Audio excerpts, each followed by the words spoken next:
था, the timing wasn't proper. विशिष्टा को मिला वो छोटा सा पिक्सल पीक, ऑफ कोर्स एक छोटा सा मोमेंट मिला था पुश अप करके, उनको पता चल चुका था कि पीछे से थर्ड पार्टी आ सकती है। डेल्टा पीजी का बैकअप आ सकता है, रैपिड कियोस का थर्ड पार्टी यहाँ पे आता हुआ है, ऑलरेडी यहाँ पे काफी सारे बॉडीज बिछड़े हुए हैं।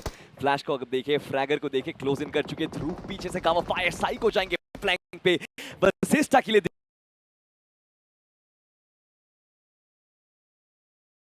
दिक्कतें पैदा होती हुई। हेक्टर, एम बॉट, क्या करते हैं ये दो खिलाड़ी क्रैट, बट सॉल्टी जीत तो किसी की नहीं होने वाली यहाँ पर।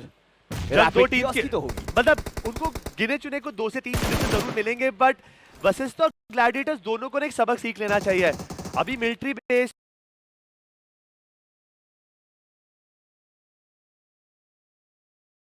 ने फिनिश कार्ड लिया था, इसका मतलब 2 फिनिश कार्ड यहाँ पे बर्बाद हुए हैं। और ये सारा सर्कल का खेल है।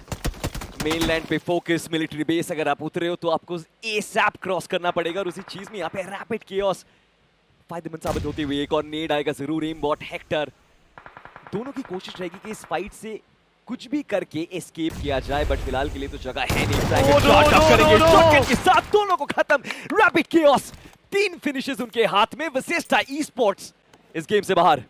What a guy, what a fragger, what a person, भाई मजा आ गया, क्या खेला है। हर बार अपनी टीम के लिए इतना इंपैक्टफुल परफॉर्मेंस दिखाकर टीम को ऊपर ले जाना काबिल तारीफ, और इसके वजह से रैपिड कियोस ने उस पावर जोन के अंदर 3 बढ़िया फिनिशर निकालकर वो 200 का जो टारगेट था ना वो छू लिया है जरूर। बट वशिष्ठा का एक और साधारण गेम, भाई गेम नंबर 1 रोंडो के अंदर रिकॉल नहीं कर पाए, 16वें पायदान पर एलिमिनेट हुए थे, और इस गेम के अंदर भी 4 फिनिशेस जरूर निकाले, 8 पॉइंट जरूर कमाए, बट काफी नहीं होगा अगर टॉप 8 के अंदर जगह बनाना है। बट देखते देखते 8 बिट भी एलिमिनेट होगी, और इस टीम से भी हमें वो परफॉर्मेंस की नीड थी। डिसीजन मेकिंग पे बात करनी पड़ेगी क्रैट, बट फिलहाल के लिए तो अब देखिए K9 esports पे आ चुका है पुश। हाइड्रो, उनको पता है, उनको अंदाजा है टॉरस के इधर किधर है। इनको 1-2 का सिचुएशन बनता हुआ, बट हर्ष को डाउन करेंगे taurus. This is beautiful stuff. Hydro पीछे से कोशिश करेंगे एक और नॉक निकालने की, बट जिस पोजीशन से यहाँ पे टॉरस ने गेम बनाई है, इट इज फैबुलस।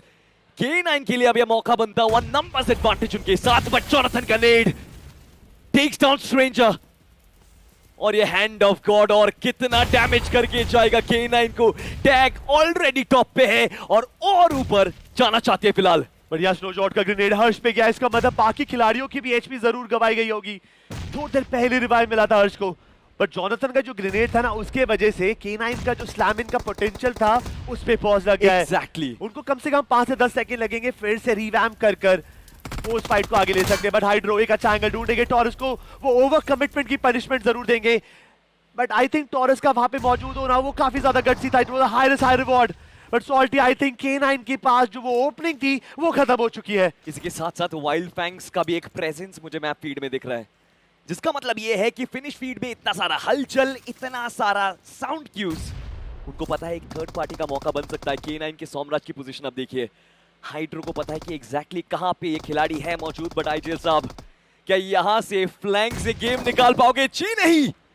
शानदार नेड हर्ष का, सोमराज को टेक डाउन करेगा K9 के फ्लैंक, K9 के विंग्स को यहां पे चॉप ऑफ करती हुई। यहाँ पे सोमराज को थोड़ा सा अंदाजा हो जाना चाहिए था, जो वैन के टायर के वहां पे खड़े थे, अगर वो आगे जाते टीपीपी लेने तो उनके कदमों पे ना वो गोलियां कनेक्शन बना रही थी, so he had to go for the left.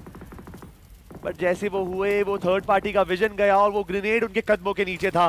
And K9 कुछ भी कोशिश करती है, कोशिश का जो रिवॉर्ड होता है वो नॉक होता है, वो भी ग्रेनेड से। ये तो चक्रव्यूह में फंस गया अभी।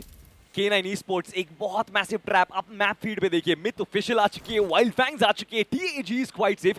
K9 esports जिन्होंने इस पुश को सबसे पहले फेस किया था, टॉरस जितने बढ़िया तरीके से उस पुश को डिवाइड किया था, now is in gonna be danger. 2 खिलाड़ी इनके अभी भी जीवित, और आप बात देख सकते हो TAG धीरे धीरे करके पुशिंग करती हुई, full confidence for Hydro. He knows कि नंबर्स एडवांटेज अब हमारे साथ आ चुका है, फायर पावर हमारे साथ है, क्या ही उखाड़ लेगी K9 esports एक और बार। 8वें पायदान पे बस एक खिलाड़ी मौजूद, बट जो स्ट्रेंजर पोजीशन लेकर बैठे हैं सॉल्टी, यहाँ पर चीजें बदल सकती हैं, बिकॉज़ आपको पता है कॉरिडोर के अंदर कुछ भी हो सकता है, बट वो नैरो स्टेयरकेस से ज्यादा फायदा नहीं निकाल पाएंगे स्ट्रेंजर। K9 मतलब उन्होंने बहुत सारे ट्राइज करे एपेक्स गेमिंग को एलिमिनेट करने के लिए, बट हर बार जब भी वो कुछ करने जाते थे वो नॉक, वो कांस्टेंट पुश बैक करता रहा और उन्होंने अपनी मैन एडवांटेज गवाई और इवेंचुअली पूरी टीम यहाँ पे एलिमिनेट होती है 11वें पायदान पर। ट्राई के लिए मैं वेल प्लेड जरूर बोलूंगा, बट परफॉर्मेंस ओवरऑल देखा जाए, 2 साधारण गेम। आज के दिन की शुरुआत उन्होंने टॉप 8 में करी थी, 2 गेम गंवाने के बाद मुझे ऐसा लगता है वो टॉप 8 का स्पॉट काफी ज्यादा खतरे में है। देखिए आपने ट्राई की बात करी, अभी TAG को ट्राई करना पड़ेगा जितनी जल्दी हो सके उस फाइट से रीसेट करने के लिए। जितने भी खिलाड़ी ने HP गवाया था उनको हील करिए, अपने खिलाड़ी को प्रॉपर पोजीशन पे डालिए, बिकॉज मैप हमारे सामने था जरूर। मिथ ऑफिशियल आ चुके, वाइल्ड फैंग्स की हमने बात करी, 7 गॉड्स भी जुड़ चुके उसके साथ। दूसरी तरफ रोजॉक की अगर हम बात करें, एक और क्लस्टर फॉर्म होता हुआ हाइपरकैट्स और उनके साथ साथ टीम एपिक रोटिव गेमिंग। नॉर्दर्न साइड से आए थे, एक नॉर्दर्न रोटेशन रोजॉक की। अगर नॉर्थ साइड से आप रोटेट करते हो तो फिर आपको बोटयार्ड का ब्रिज लेना पड़ेगा। अगर आप नहीं ले रहे हो तो हाइपरकैट्स जैसी टीम्स जो रोजॉक के अंदर काफी टाइम से बैठे हुए थे उनसे फाइट लेना पड़ेगा। और यहाँ पे लॉब्स्टर के शॉट स्पिरिट को थोड़ा सा डैमेज, बट हाइपरकैट्स फिर से छुप जाएगी। एपिक रोटिव क्रैट यहाँ पे चांस है कि पिन डाउन हो सकती है, सर्किल तक पहुंच भी नहीं पाए अगर अब दूसरा रोटेशन पाथ ना ले। चिकन डिनर पहले गेम में जरूर निकाला, बट इस गेम के अंदर रोटेशन अगले कुछ सेकंड्स के अंदर इंप्लीमेंट हो जानी चाहिए। बिकॉज अगर एक बार रैपिड क्या अगर अपनी जगह बना ली, वो गीट कीप हो सकते हैं। इवन मिथ भी अगर वो बिल्कुल लॉन्ग टर्न पे जाते हैं, बोट यार्ड से घूम कर आते हैं, वहां से भी चीजें आसान नहीं होने वाली। तो ध्यान से तो उनके सारे कदम बढ़ेंगे आगे, बट पुचिंकी के आसपास जो बिल्कुल कॉर्नर स्क्वाड हाउस होता है, अगर वहां पे किसी ने कंट्रोल बना लिया, वो हाई ग्राउंड की वजह से फायदा निकालने के लिए सबसे आगे रहेंगे। बट ये जो जोन है ना सॉल्ट, इस जोन के अंदर कहीं भी आपको कंफर्ट महसूस नहीं होगा। Because first of all it's open, dips हैं, रिजेस हैं, बट वहां पे वो ग्रेनेड भी उसी स्पीड से आते हैं। बेहतर यही रहेगा कि भाई आसपास के एरिया का एक्सेस भी साथ साथ रहे तो आगे बढ़ेंगे। बट ये वो कहानी है जहाँ पे एपिक रोटिव और रेवेनेंट एक्सपार्क एक एक करके अपने उन्होंने प्लेयर गवाए और उनका इस रैंगल के अंदर थोड़ी सी दिक्कत जरूर आई। बट रैफी तो संकट मोचन बने हैं, नेबुला को गेम से बाहर निकाला है और रीसेट दिलाया अपनी टीम को, जिससे कि एक और बढ़िया गेम इनके सामने आ सके। उसके साथ साथ एक और फाइट हमने देखी 8-बिट और रेवेनेंट एक्सपार्क की। 2 यार दोनों बाहर 13वें और 14वें पायदान पे 8-बिट और रेवेनेंट एक्सपार्क फिलहाल के लिए तो क्वालिफिकेशन के लिए बैटल करेंगे। दूसरी तरफ आप देखिए क्वांटम स्पार्क्स, उनके लिए स्थिति थोड़ी सी बेहतर। अभी टेंपल का कंट्रोल मिल चुका है, पुचिंग के बाहर 10वें पायदान पे है, 175 पॉइंट्स, बट फिनिशेस का आंकड़ा उनके लिए अभी तक चलता हुआ दिखा नहीं है। Veer on in a 1v2 situation, of course यहाँ पे वाइल्ड फैंग्स एक और फिनिश लेते हुए जाएंगे, बट वाइल्ड फैंग्स के लिए भी ना अभी दिक्कतों का सामना करना पड़ेगा। आप सर्कल के बिल्कुल सेंटर पे हो, टीम सोल कहीं ना कहीं से रोटेट करके आएगी, आपके साथ सेंटर कंटेस्ट करेगी। 7 गॉड्स कहीं ना कहीं से आएगी, आपके साथ सेंटर के लिए कंटेस्ट करेगी। क्या आप ये सारे फाइट्स ले पाओगे? क्या सेंसी गोटेन स्प्रे गॉड अपने साथ वो पुराना फॉर्म वापस लाएंगे? देखना पड़ेगा क्रैट। और उनके पास जोन के अंदर एक बढ़िया जगह है, हार्ड कवर है, प्लस फिनिश कार्ड भी एक्टिवेट कर रखा है। मेजॉरिटी ऑफ द टीम उनके आसपास ही मंडराने वाली है। बट ये एक बार हम रिप्ले पे जाएंगे जहां पर K9 वर्सेस एपिक्स गेमिंग के बीच में एक बढ़िया फाइट देखी गई। सबसे पहले टॉरस गेम से बाहर गए, उसके बाद सोमराज, फिर स्नो जॉट, फिर आखिरी में स्ट्रेंजर का समापन हुआ। और सोमराज का I think like it's very fair, because taurus का उस वेयर हाउस के अंदर जाकर नॉक होना, गेम से बाहर जाना, उसका आंसर मेरे पास भी नहीं, किसी के पास नहीं होगा। बिकॉज उस टाइम पे स्ट्रेंजर नॉक थे, उनको रिकवर करने का प्रोसेस चल रहा था। टॉरस वो हायर रिवॉर्ड पे गए थे, अगर वो नॉक निकाले थे बहुत तालियां बजती, बट अब नहीं निकली है परफॉर्मेंस, तो गालियां खाने का हक भी उनका ही है आईजीएल से। और वो पूरा गेम वहीं से पूरा डिस्ट्रीब्यूट हो गया। वो हर बार K9 के खिलाड़ी आगे जा रहे हैं, वो टैग के हर्ष हो गया तो जॉनथन, वो हर बार ग्रेनेड मारकर उनके परफॉर्मेंस पे ना वो फुल स्टॉप लगाकर सीधा बोलते हैं take a U turn, go back, reset, तक हम भी रीसेट कर लेंगे। फिलहाल के लिए तो यू टर्न एक और टीम लेने की बात कर रही है। 7 गॉड सोच रही है कि क्यों आए हम पुचिंगी। क्वांटम स्पार्क्स उनके साथ जुड़ चुकी है, उनके साथ एपिक रोटिव जुड़ चुकी है, और ये 3-वे एनकाउंटर। निंजा का एक नेड आएगा जरूर, बट ज्यादा कुछ डैमेज दे के नहीं जाएगा। लॉबस्टर निचले फ्लोर पे, ऊपर आप देख सकते हो ऑलरेडी विशु कोशिश कर रहे, मूवमेंट देने की कोशिश कर रहे, इनिशियल वो डैमेज मिलने की कोशिश कर रहे, but none of that is happening. बाहर से एपिक रोटिव ने घेराबंदी लगा दी है। अगर आप दूसरी तरफ से देखो, क्वांटम स्पार्क से भी प्रेशर किसी भी मोमेंट आ सकता है। So this is a very bad situation for all the 3 teams out there. But ऐसा होने वाला नहीं है यहाँ पे। I think he was cornered out, और जब तक उन्हें होल्ड आया उससे पहले यहाँ पे उनको परेशान करो, और अरीब के सामने वो आए और उनको टेक डाउन भी कर दिया। ये कवर फायर देने में थोड़ी तो कमजोरी जरूर देखी गई अरीब की तरफ से, but seven God last game के अंदर कोशिश बढ़िया थी, बट ग्लैडिएटर्स के हत्थे चढ़े और गेम से इनका एलिमिनेशन देखने को मिला था। उम्मीद करता हूँ इस गेम के अंदर वो भरपाई करेंगे और बढ़िया गेम हमारे सामने रखेंगे, बट एपिक रोटिव लास्ट गेम की चिकन डिनर टीम है भाई, कुछ बढ़िया करना जरूर पड़ेगा। बट धुएं के बीच में वो फायर के बलबूते तो नॉक्स तो जरूर निकाल रहे हैं, बट टिकना सर्वाइव करना वो जरूर रहेगा इस स्पेल के साथ। निंजा वो मल्टीपल नॉक्स निकालने की कोशिश, रैफी अभी भी जीवित है, हील करना चाहेंगे बट वो कनेक्शन परफेक्ट था और एक एक करके ईजी अपनी तादाद कम करते हुए यहाँ पे दिख रहे हैं। फिनिश फीड बढ़ रहे हैं क्वांटम स्पार्क्स। मैप फीड पे आप देख सकते हो धीरे धीरे करके कदम इस फाइट की तरफ ले जा रहे हैं। Quantum Sparks wants to third party this, but उसके पहले ये फाइट खत्म होनी पड़ेगी। निंजा को मिलेगा वो final shot, shot elimination, but एक नेड और खेल खत्म। क्वांटम स्पार्क्स को मिले वो फाइनल फिनिश, यश के खाते में जाएगा जरूर, बट अब खेल खत्म हुआ नहीं है क्वांटम स्पार्क्स के लिए। अब पुचिंकी के बाहर निकलना पड़ेगा, अब ओपन ग्राउंड्स में जाना पड़ेगा और ओपन ग्राउंड्स में फाइट ऑलरेडी चालू हो चुकी है। रैपिड कियोस और हाइपर बीस्ट के बीच में ये जंग जो डिसाइड करेगा सर्कल का नॉर्थ कौन कंट्रोल करेगा। स्पिरिट सीधा घुसते हुए दुओ के अंदर, बट क्या वो कनेक्शन मिलेगा? जी हाँ, रैपिड कियोस, वाओ, कहां से मिला ये कनेक्शन, कहां से मिले वो फिनिशेस, नो आइडिया, बट चिपक गई गोली। मतलब फायदा जरूर निकाला है और एडवांटेज बना के स्कोर बोर्ड पे भी जरूर दिखेगा। हाई रिवॉर्ड का बहुत ज्यादा हाई रिस्क हाई रिवॉर्ड का सिंपल सा है, वो रिस्क आपको उठाना पड़ेगा, तभी जाकर वो मल्टीपल फिनिशेस मिलेंगे, तभी काफी नजरों के बीच में वो सुर्खियों पे आप जरूर आएंगे। बट स्केच वहां पे मौजूद है, स्प्रे गॉड को थोड़ा सा तैनात रहना पड़ेगा, वो इतना भी लूज गेम प्ले यहाँ पर नहीं रख सकते। बट वाइल्ड फैंग्स को एहसास है कि ज्यादा देर हम इस हार्ड कवर के अंदर रह नहीं सकते हैं, एक आधा खिलाड़ी आगे भेजकर मुआयना लेना पड़ेगा कि कोई मौजूद है या नहीं है।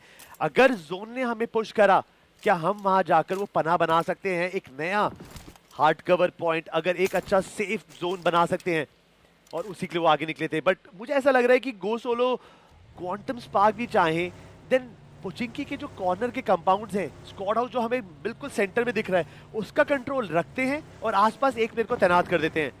कितनी देर तक सर्कल उनके ऊपर रहेगा, आई थिंक एक बहुत बड़ा सवाल रहेगा। But the best game play अभी तक जो हमने देखा है technicality wise, I think has to be team soul.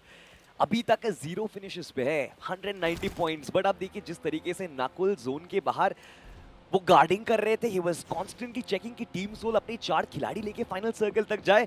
ये एक जो रास्ता है इसको क्रॉस करना मुश्किल पड़ता है, because it is completely out in the open. Team Soul अभी चाहती नहीं कोई रिस्क लेना, that is one of the reasons why I feel ये 4 खिलाड़ी लेके जो फाइनल सर्कल तक जाने की जर्नी है, it is one of the best.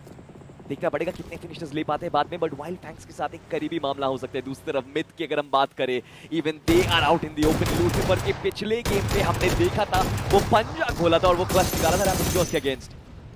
ये लड़के भी फॉर्म में है मिथ ऑफिशियल के क्रैट भाई, देयर इज अ रीजन ये टॉप 8 के अंदर है, और इवन रैपिड कियोस ने भी पिछले कुछ दिनों के अंदर क्रेजी परफॉर्मेंस दिखाई है। आपको याद है मिथ ऑफिशियल पहले हफ्ते में दे वर फाइटिंग एलिमिनेशन, मतलब फॉर्मेट के साथ अडैप्ट नहीं कर पाते, हर एक खिलाड़ी बोल रहा था क्या हो रहा है आपको पता नहीं चल रहा है, and look at where they are now. भाई हाइपर कैच भी इसी नामों के बीच में थी, बट उन्होंने टाइम बीता, उन्होंने जिम्मेदारी समझी है और परफॉर्मेंस देखिए से खिल के दिखा रहे हो। अब तो भाई #2 पे चल रहे हैं, this is a crazy wake up call for others, कि भाई जो टीम इतने ज्यादा बिल्कुल सफर कर रही थी परफॉर्मेंस क्राइसिस पे, उन्होंने अपनी गलतियों पे काम करा और परफॉर्मेंस का क्या ही एक प्रदर्शन हमारे सामने रखा है। बट टैक इस वक्त क्वांटम स्पार्क के सामने बिल्कुल इस युद्ध से तैयार हो रही है। यशु ग्रेनेड मारकर थोड़ा सा टाइम जरूर खरीदेंगे, बट ये गाड़ी का जो पिकअप था थोड़ा सा कमजोर, जाते जाते नॉक ना हो जाइएगा। बट एपेक्स गेमिंग के खिलाड़ी वो बिल्कुल छत पे पहुंचने वाले हैं, बट दूर दराज नकुल ने वो ओपनिंग ड्यूटी अर्चन पे, और क्वांटम स्पार्क जो इतनी देर तक पोजीशन का गुणगान कर रहे थे, इसी पोजीशन में उनको दफन करने की तैयारी करी है 2 लाइन अपने। Hard cover is not always good cover my friend. Team apex gaming इस बार सफल होते हुए क्वांटम स्पार्क्स फिलहाल के लिए तो रेंगते हुए 2 खिलाड़ी अभी भी जीवित, Scout OP and Yashu compounds के अंदर मौजूद, फाइट से थोड़ा बैक ऑफ करेंगे। दूसरी तरफ से हाइपर कैट से प्रेशर आता हुआ DAG दिस टाइम, वो पीछे से जो सपोर्ट फायर आया था टीम सोल की तरफ से, नकुल जो शॉट्स लिए थे, I think that was quintessential. अगर वो नहीं होता तो शायद क्वांटम स्पार्क्स और DAG के बीच में एक इक्वल फाइट हो सकती थी। बट इस बार आप देखिए टीम सोल के पास ना सिर्फ पोजीशन है, जो स्क्वाड हाउस की आप बात कर रहे थे उसका कंट्रोल है, उसके साथ साथ सर्कल का सेंटर भी। भाई अगर चर्च के ऊपर सर्कल कटता है हाई ग्राउंड उठाकर, चीजों में बदलाव जरूर आने वाला है। और आई थिंक 2 खिलाड़ी मौजूद थे वहां पे टैग के जरिए। जॉनथन उन्होंने टाइमली फॉल बैक करा, बट हाइपरकैट के बीच उन्होंने हर्ष को एक ओपन पोजीशन में पकड़ा, नॉक एंड पनिश करके गेम से बाहर निकाला। इवन हाइड्रो भी कॉम्प्रोमाइज हो चुके हैं। अब एक खिलाड़ी बचा है and that is apex gaming Jonathan. अब इस खिलाड़ी को कितनी देर यहाँ पे पनाह मिलने वाली है। तो जो स्क्वाड हाउस की हम बात कर रहे थे वहां पे तो आईक्यू सोल ने अपना बिल्कुल एक गढ़ बना लिया है और जोन के अंदर अभी भी एक प्रेफरेंस लेकर बैठे हैं। बट अगर आईक्यू सोल ने इस चीज को भाप पाते, वो रोड क्रॉस करके भी अगर एक आधे प्लेयर को सेटअप करा हुआ है, ये गेम कन्वर्ट हो सकता है। एब्सोल्युटली। बट वाइल्ड फैंग्स इस पूरे प्लान के अंदर वो थोड़ी तो परेशानियां जरूर खड़ी करेंगे, बट वाइल्ड फैंग्स के लिए अभी के लिए जो नंबर 1 प्रायोरिटी है वो मिथ ऑफिशियल होने वाली है। एक्स फैक्टर की तरह आएंगे वाइल्ड फैंग्स इस फाइट के अंदर। स्प्रे गॉड ऑलरेडी सर्कल के अंदर है, सेंसी गोटन सर्कल के बाहर, they are guarding the territory, back stabs protect कर रहे। बट जैसा आपने कहा, मिथ ऑफिशियल का जो ये पोजीशन है वाइल्ड फैंग्स को रोक सकता है आगे बढ़ने से। सर्कल के अंदर ज्यादा टेरिटरी अगर उनको कवर अप करना है तो शायद एक फ्लैंक सेटअप करना पड़ेगा सेंसे के लिए। सबसे महत्वपूर्ण objective right now to cross that road. दूसरी तरफ जाके अगर प्रेशर बना पाती है मिथ ऑफिशियल के ऊपर, कुछ हो सकता है, कुछ बन सकता है। फिलहाल के लिए तो उनके शॉट्स कनेक्ट हो रहे हैं। हाइपरकैट्स की बीस्ट सर्कल के से कोसों दूर, अभी कोई भी तरीके का थ्रेट बाकी टीम्स को देते हुए नहीं है। And I feel like wild fangs they can ignore them for now. मौका है उनके पास जरूर, और अभी 2 फिनिशेस हैं, एक तीर गवाया है, चलता है, निकाल सकते हैं अभी, because majority of the team जो अभी जोन के अंदर है, गेम के अंदर जिंदा बची हैं। हाइपरकैट्स ने भी प्लेयर गवाए हैं, क्वांटम स्पार्क ने भी प्लेयर गवाए हैं, बट 2 टीम्स ऐसी भी हैं मिथ एंड सोल जो चारों प्लेयर के साथ बचे हुए हैं। और अब तो भाई पोचिंकी की तरफ थोड़ा सा सर्कल आया और आसान होता नहीं है जब ये ब्रोकन वॉल्स और दीवारों के बीच की फाइट होती है। इतने ओपन में ग्रेनेड तो नहीं खाने वाला यशु कोई, अगर फिर भी खा लेता हाइपरकैट्स कुछ तो ताने कसे जाते उनके ऊपर भी। बट क्रैट एक बार फिर से advantage for team Soul right now. एक बहुत लवली पोजीशन पे है, इस पूरे फाइट को स्पेक्टेट कर सकते हैं दूर से। एंड ऑफ कोर्स जब मौका मिलेगा, देखिए कहते ही कहते हैं यहाँ पे मौका मिल गया। गॉब्लिन शॉट्स थे जरूर बट सेट के ऊपर कनेक्शन मिलेगा नहीं। बट एटलीस्ट एक चीज से तैनात रहेंगे हाइपरकैट्स कि यहाँ पे एक प्रेजेंस है स्क्वाड हाउस के अंदर, आप एक्सपोज नहीं हो सकते वो खिड़कियों से। ये पूरा का पूरा फाइट स्टॉल हो जाएगा। क्वांटम स्पार्क से भी मूव करेंगे, हाइपरकैट्स मूव करने की कोशिश करेंगे और टीम सोल दोनों को रोकने वाली है। ये तीनों टीम का ना गेम प्ले तभी चल पाएगा जब तक जोन के अंदर ये पोचिंकी के अपार्टमेंट्स हैं। अगर लेट्स से कि अगर ये जोन यहाँ से हटा, ये तीनों टीम्स के लिए आगे आना इम्पॉसिबल होने वाला है। और वहीं पर मिथ एंड वाइल्ड फैंग्स वो तैनात होंगे, बट कभी भी यहाँ पर वो जो सीज फायर है वो हटेगा और जो बैक टू बैक फाइट्स है, जो जोन की एंट्री है वो हमें देखने को मिल सकती है। बट दूसरे कोने में वाइल्ड फैंग्स और मिथ के बीच में कंटिन्यूअसली गोला बारूद चल रही है। और आईक्यू सोल क्या वो इस सिनेरियो के अंदर वो थोड़े से प्लेयर्स को एनेबल करती है, आगे भेजेगी, बट वाइल्ड फैंग्स और मिथ के बीच के फाइट बिल्कुल तैयार। और लूसीफर का ग्रेनेड मिथ के ऊपर जरूर आएगा और ये तो सेल्फ सैबोटाज हो चुका है। वाइल्ड फैंग्स के लिए गोल्डन अपॉर्चुनिटी विंडो खुली है परफॉर्मेंस का और वो चिंकी की फाइट अभी भी बरकरार चालू है। The fumble of the day in my opinion. Myth official ये क्या था? लूसीफर का नेड उनके ही खिलाड़ी को डाउन करते हुए डैडी को नॉकआउट करके जाएंगे। और वाइल्ड फैंग्स जिस चीज की हम बात कर रहे थे, सेंसी को वो फ्लैंक बनाना था, गोटन और स्प्रे गॉड को फ्रंट लाइंस पे पुश करना था, एग्जैक्टली उस प्लान को एग्जीक्यूट किया टू परफेक्शन। अब देखिए कितना बड़ा एडवांटेज आ गया है उनके against myth official. Man advantage उनके पास रहेगा जरूर। यहाँ पे हल्का सा एक रिच जिसके पीछे से फाइट करने की कोशिश कर रहे हैं, गोटे निकालेंगे नॉक एंड टीट्रॉक्स ऑन द फ्लोर। अकेले खिलाड़ी रहेंगे लूसीफर। पिछले गेम में हमने देखा था एक कमाल, एक चमत्कार करके गए थे। क्या इस बार भी क्रैट आप विश्वास करते हो कि एक और चमत्कार आएगा? वो सेल्फ सैबोटाज नेज के वजह से ना यहाँ पे मिथ का पूरा गेम यहाँ पे तबाह हो गया है। वहीं पे सेंसे ने एक प्लेयर ऑलरेडी गवा रखा था, 3 खिलाड़ियों के साथ उस फाइट में आए थे, बट अभी भी उनके तीनों खिलाड़ी जीते थे। बट स्प्रे गॉड काफी ज्यादा क्लोज आ चुके हैं। शॉटगन का वॉरमैन कभी भी कनेक्शन बनाएगा, बट उससे पहले जो पीछे से वो कवर फायर था Sensei with AUG, it was perfect. वो फिनिश निकालकर मिथ का समापन किया और उनके पास अब ओपन एरिया का अच्छा एक्सेस है और जोन ने भी करवट ली है उनके फेवर में। अगर वाइल्ड फैंग्स ने अगर वो कब्जा बना लिया, चीजें जरूर पलटेगी, बट ये ओपनली रोटेट करने की वजह से Hypercats they paying a huge price और आईक्यू सोल एक-एक करके वो फिनिशेस अपने झोली में डालते हुए दिख रहे हैं। बट क्रैट ये तो देखिए आप क्वांटम स्पार्क्स ने क्या रोटेशन किया है, बट फिलहाल के लिए काम नहीं करता हुआ सेंसी टेक डाउन करेंगे स्काउट को, फिनिश ऑफ भी करके जाएंगे। एंड उसके साथ साथ यशु एक 1v2 वाइल्ड फैंग्स टॉप 3 के अंदर मौजूद और सेंसे की गन यहाँ पे बोलती हुई। रोटेशन बहुत प्यारा था। क्रैच जिस तरीके से पुचिंग के बाहर गए थे, एक वेस्टर्न रोटेशन लेके, एक ईस्टर्न रोटेशन लेके घुसे थे सर्कल के अंदर, बट काम नहीं कर पाया। वाइल्ड फैंग ने स्पॉट किया और इंस्टेंट शटडाउन। इट वाज जरूरी, इट वाज इंपॉर्टेंट, बिकॉज़ उन्हें पता था कि आईक्यू सोल के पास जो कंपाउंड है वहां से रोटेशन करना इज जस्ट इम्पॉसिबल। बेहतर यही रहेगा थोड़ा सा लंबा कट लें और सीधा ओपन बैरेंस के अंदर जाएं, बट वहां पर गिरफ्तारी जरूर हुई। वाइल्ड फैंग्स के खिलाड़ी वहां पे मौजूद थे, बट स्प्रे गॉड वो बस उस पेड़ के तने के साथ देखते रह गए। वो गाड़ी आई खिलाड़ियों के साथ आईक्यू सोल के, और स्प्रे गॉड को अपने साथ ही ले गई कहीं पर। बट आईक्यू सोल जोन के एडवांटेज है, मैन एडवांटेज है, हर एक चीज का ये टीम फायदा उठाते हुए दिख रही है, और वाइल्ड फैंग्स के पास कोई भी जवाब नहीं है यहाँ पर। इंटरनेशनल गेम प्ले चालू हो चुका है टीम सोल का। आप खड़े खड़े गोली मारेंगे, हम गाड़ी में चलते चलते गोली मारेंगे, end of course wild fangs spray God उस टाइम कुछ कर नहीं पाए। आउटनंबर्ड, ओवरवेल्म्ड, एंगल में फंस चुके थे। उसी के साथ वाइल्ड फैंग्स के सिर्फ एक खिलाड़ी को जीवित रखेंगे team Soul, that is gonna be Sensei. Circle के बाहर है by the way. Hyper Cats के बीस्ट की अगर आप बात करो, जोन का उनके पास एक करवट है जरूर, but it does not matter. Team Soul जिस तरीके की हम बात कर रहे थे, 4 खिलाड़ी लेके फाइनल सर्कल में जाएंगे, आसानी से गेम अपने खाते में करेंगे बिना किसी दुविधा के। अगर यहाँ पे गॉब्लिन में नॉक निकल जाता और साथ में जो हाइपर कैट्स के बीच बैठे हैं, अगर वो भी थोड़ी सी मदद कर देते थे, सिचुएशन थोड़ी सी बराबर हो जाती। तो यहाँ पे तो 4 खिलाड़ी जीवित हैं, आईक्यू सोल के, एक खिलाड़ी वाइल्ड फैंग के और एक हाइपर कैच का। यहाँ पे हाइपर कैच के पीस उन्होंने मशक्कत करी, स्प्रे थोड़े से मिस जरूर हुए, और वहां पर सेंसी ने गॉब्लिन पे नॉक निकाल दिया। आईक्यू सोल 2 टीम से अपने खिलाड़ी गवाते हुए दिखेंगे, बट सेंसी को तो गेम से बाहर निकाला, बट टाइम रहते वो डैमेज कंट्रोल किया आईक्यू सोल ने और चिकन डिनर कन्वर्ट करा। थोड़ी सी स्लो शुरुआत थी, बट एक बार जब उन्होंने पोचिंकी में जगह बना ली, तब उन्होंने कंफर्म कर दिया कि चिकन डिनर तो हमारे जबड़ों से कोई नहीं छीन सकता। और मुझे लगता है कि चाहते भी थे इनिशियली स्लो खेलना, बिकॉज 15 टीम्स ने वो फिनिश कार्ड का इस्तेमाल किया था।